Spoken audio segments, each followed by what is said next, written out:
Hello friends, आज है चौदस और चौदस के दिन हमारे यहाँ पर पितरों का पूजन वगैरह रखा जाता है। सभी के घरों में होता है और करीब 7:30 के आसपास हो गए हैं, तो शाम के वक्त ही ये सारा पूजन वगैरह करते हैं और उनको चढ़ती है पापड़ी जो आटे से बनाई जाती है। घी गुड़ डाल करके उसे अच्छे से मिक्स किया जाता है और उसमें जो गेहूं का आटा रहता है उसे ऐड करके पूरा अच्छे से उसको सेक के फिर उसकी पापड़ी जमा करके मिठाई के पीस की तरह बनाई जाती है। तो मैं यहाँ इस तरह से डायरेक्टली ही आटा डालकर बना रही हूँ, लेकिन कई लोग पहले आटे को घी में सेक लेते हैं और फिर इस जो घी और गुड़ का जो मेल्ट करके बनाते हैं उसमें ऐड करके पापड़ी बनाई जाती है। लेकिन मुझे जो पारंपरिक तरीका है वही पसंद है। इस वजह से देखिए, गुड़ को और उसको घी को अच्छे से मैंने मेल्ट करा और उसमें दे दिया है आटा।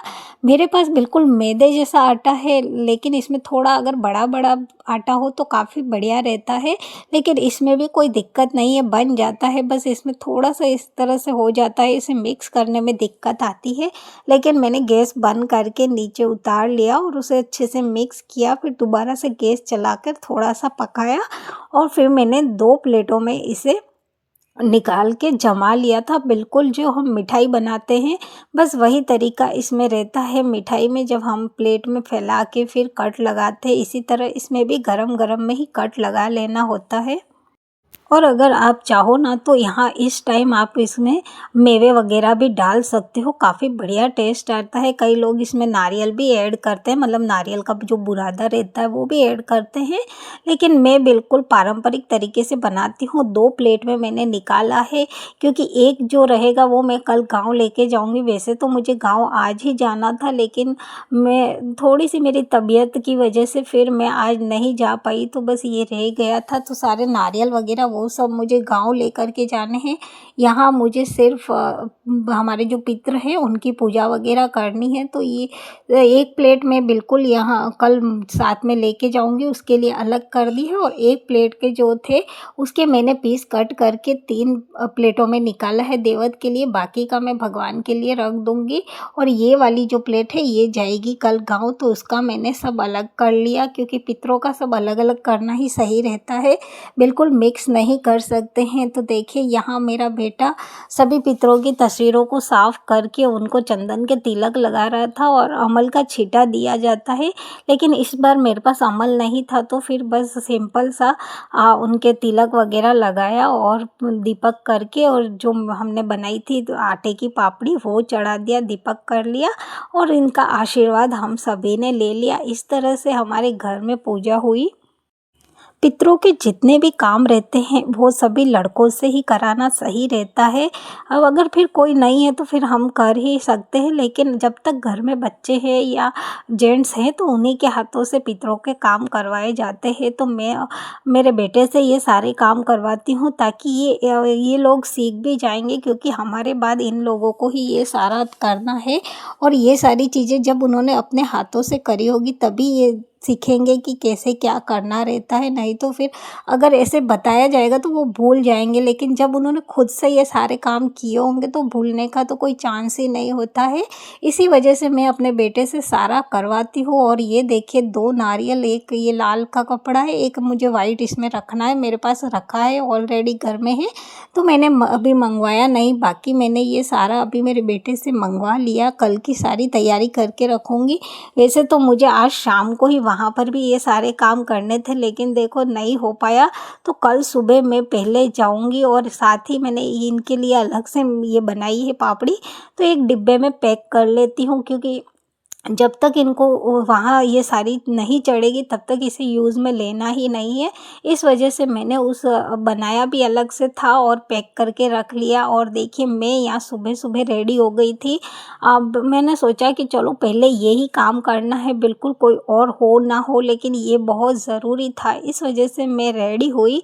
और देखिए, मेरे किराए वाले भैया थे, उन्होंने मुझे यहाँ बस स्टॉप पे उतारा और मैं ऑटो के इंतज़ार में खड़ी थी। और किस्मत से मुझे बहुत जल्दी आते ही ऑटो भी मिल गई, तो बस ऑटो में मैं बैठी और जल्दी से जितना जल्दी हो पाए ये सारा काम मुझे करना था, क्योंकि मन में ये खटक रहा था कि कल मैं नहीं कर पाई और ये अच्छा नहीं रहता। और ये देखिए डूंगरपुर रोड पर हम सागवाड़ा से जब निकलते हैं ना, तो इस तरह का अब बन चुका है।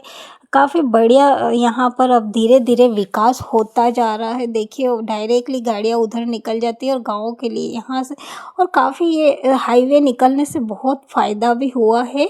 तो देखिए अब मैं आ चुकी हूँ अपने गाँव के अंदर, और ये पूरी गली हम लोगों की ही है। सामने के सामने आपको विद्यानिकेतन स्कूल नज़र आ रहा होगा, और इसके ये जो रास्ता है यहीं पर जाता है, तो यहीं पर मुझे ऑटो ने उतार दिया।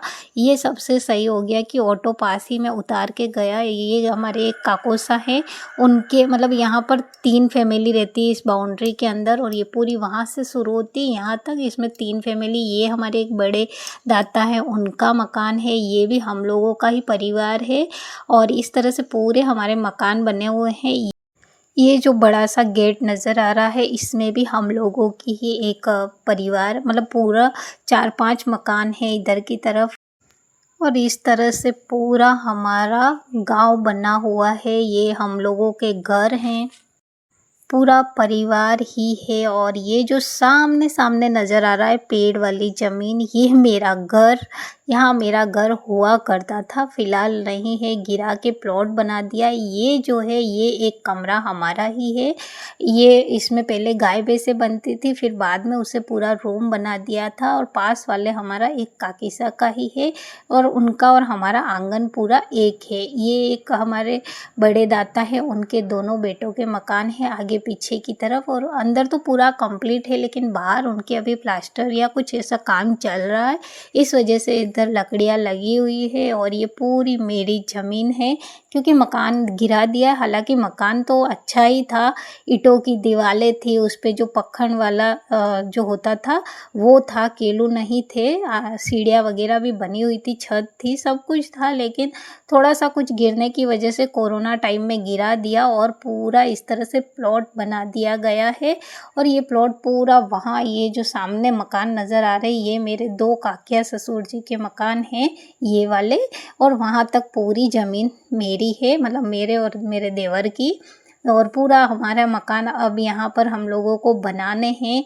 ये है हमारा एक छोटा सा देवरा, इसी का पूजन मुझे आज करना था, क्यों वैसे तो मुझे कल शाम तक कर लेना था, लेकिन नहीं हो पाया, पूरे रात दिमाग में घूमता रहा, इस वजह से फिर मैं वैसे तो मुझे आना ही था, लेकिन सुबह सुबह ही मैं रेडी होकर आ गई। पहले मैंने कहा कि बस मुझे ये काम पहले करना है, बाकी सारे काम बाद में। और ये देखिए सबने कल पूजन कर लिया था, यहाँ सबने प्रसाद भी चढ़ाया, दीपक वगैरह करे हैं, मालाएं चढ़ी है, और जिनकी शादी वगैरह होने वाली है उनके कार्ड भी रखे हुए थे। तो पहले मैंने यहाँ थोड़ी सी सफाई करी, साथ ही पास वाले जो घर मैंने बताया था वहाँ से भाभी साहब, हमारे सबसे बड़े भाभी साहब हमारे परिवार में, वो आ गए थे, तो उन्होंने ये सारा प्रसाद ले लिया, क्योंकि देखो ये जो प्रसाद होता है उसे बांटना ही रहता है, तो उन्होंने लिया। और मैंने थोड़ी सफाई कर ली, क्योंकि सफाई थोड़ा, वैसे तो उन्होंने धो के, मेरे जो भाभी साहब उन्होंने पूरा धो के साफ़ किया था, लेकिन फिर भी मुझे जब नारियल चेंज करने थे तो मैंने सोचा थोड़ी सफाई करने के बाद ही ये सारा काम करूं,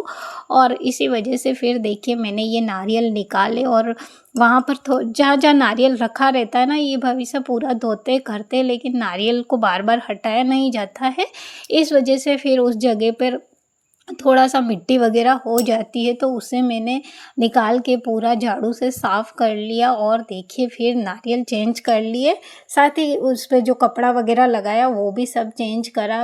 और ये जो देवत दिख रहे हैं उनके मैंने जो भी हमारा अमल वगैरह होता है उसका छींटा दिया। और इस तरह से सारा करने के बाद मेरे मन में थोड़ी सी शांति हुई कि चलो टाइम से काम हो गया। आज पूर्णिमा है, तो पूर्णिमा के दिन ये सारे काम किए जाते हैं।